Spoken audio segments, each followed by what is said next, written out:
নমস্কার বন্ধুরা, সবাই কেমন আছো? আশা করি সবাই ভালো আছো।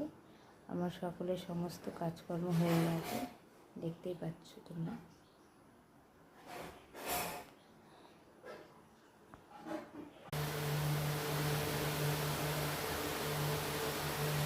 নমস্কার বন্ধুরা, আশা করি সবাই তোমরা ভালো আছো। এই গরমেতে দেখো বাইরে কি রোদ্দুর,